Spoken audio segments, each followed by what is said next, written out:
हमारे इस ब्रह्मांड में बड़ी विचित्र घटनाएं होती रहती हैं। अभी ये वीडियो शुरू भी नहीं हुई है और इस विशालकाय ब्रह्मांड में करीब 10 तारे सुपरनोवा धमाके से अपना अंत कर चुके हैं। सुपरनोवा धमाका कोई आम धमाका नहीं होता। बात हो जब ब्रह्मांड के सबसे शक्तिशाली धमाकों की, तो इन सुपरनोवा धमाकों की ताकत वैज्ञानिकों के होश उड़ा देती है। क्या हो अगर सूरज अभी फट जाए, इस वीडियो में हम जानेंगे। तो इतनी महत्वपूर्ण जानकारी के लिए वीडियो को एक लाइक जरूर करें और ऐसी ही रोचक वीडियोस के लिए चैनल को सब्सक्राइब करना ना भूलें। ब्रह्मांड में सबसे ज्यादा रोशनी फैलाने वाला ये धमाका मात्र कुछ सेकंडों में इतनी ऊर्जा निकालता है जो हमारा सूर्य अपने पूरे 12 अरब सालों की जिंदगी में निकालेगा।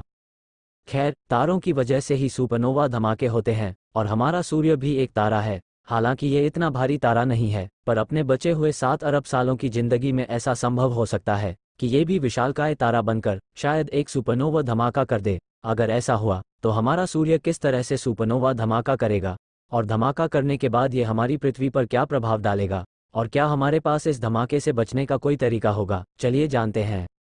जब हमारा भारी भरकम सूर्य अपने अंतिम चरण में होगा तो इस अंतरी चरण में इसका लगभग सारा हाइड्रोजन खत्म होकर हीलियम में बदल चुका होगा। रेडिएशन प्रेशर के घटते ही ग्रेविटी इतनी बढ़ जाएगी कि अंदर मौजूद सूर्य की कोर सिकुड़ना शुरू कर देगी। तापमान के और बढ़ने के बाद अब हीलियम भी कार्बन में बदलने लगेगा। अब कार्बन बनने के बाद इसके खत्म होने की प्रक्रिया भी बड़ी तेजी से होने लगेगी। कार्बन के फ्यूजन के बाद ऑक्सीजन, नियॉन और मैग्नीशियम जैसे तत्व बनने में मात्र कुछ 100 सालों का ही समय लगेगा, जिससे हमारे सूर्य की कोर और ज्यादा गर्म होकर सिकुड़ने लगेगी। नियॉन के फ्यूजन में मात्र कुछ ही सालों का समय लगेगा। ऑक्सीजन भी मात्र कुछ महीनों में खत्म होने लगेगी और उसके बाद आने वाली सिलिकॉन फ्यूजन मात्र कुछ दिनों तक ही चलेगी। सिलिकॉन फ्यूजन के दौरान हमारे सूर्य की कोर बुरी तरह से सिकुड़ चुकी होगी और तापमान भी लगभग 3 अरब डिग्री सेल्सियस तक पहुंच चुका होगा। अब इसके बाद आएगा सबसे नाजुक दौर।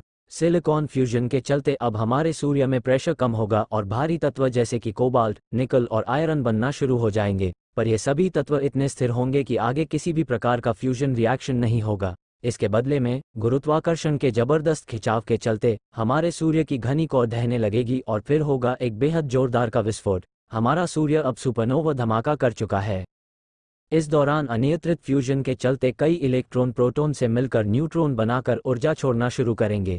ये विलय प्रक्रिया फ्यूजन रिएक्शन करीब 10 सेकंड तक चलेगा, जिसमें करीब 1044 जूल्स की बड़ी भयंकर ऊर्जा निकलेगी। ये ऊर्जा पदार्थ और प्रतिकण से बने हुए शनि ग्रहों के टकराने से निकलने वाली ऊर्जा के बराबर है। ये वाकई में बेहद ज्यादा है।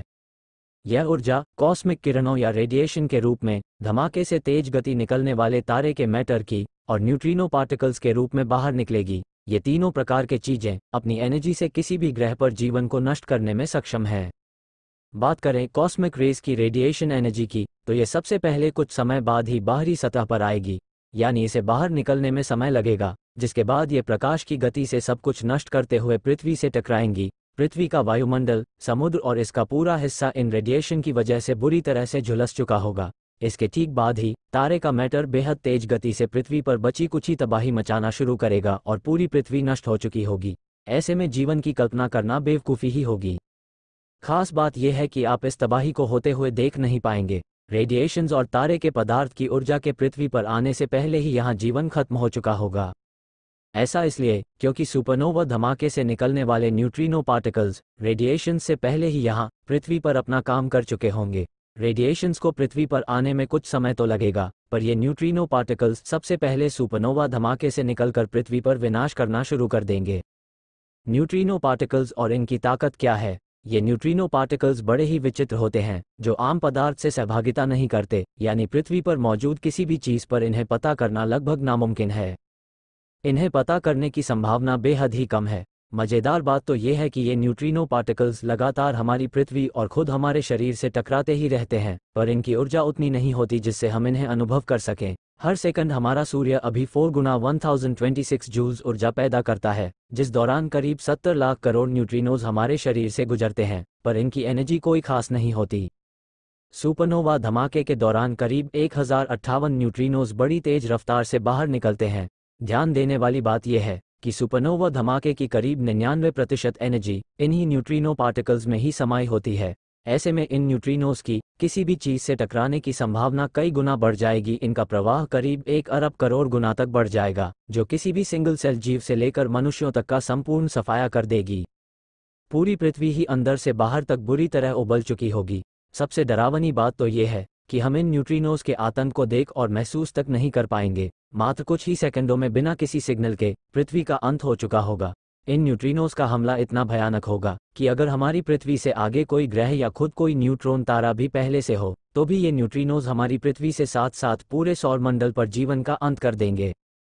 रेडिएशन के आने से पहले ही पूरे सौरमंडल पर तबाही आ चुकी होगी। वैज्ञानिकों की माने तो सूर्य के सुपरनोवा धमाके के मात्र 0.05 सेकंड बाद ही पृथ्वी पर विनाशकारी न्यूट्रिनोज की बाढ़ आ चुकी होगी। हम चाहकर भी इन प्रलयनकारी न्यूट्रिनोज का पता भी नहीं लगा पाएंगे और बिना किसी संकेत के ही पृथ्वी और पूरे सौरमंडल पर तबाही आ चुकी होगी।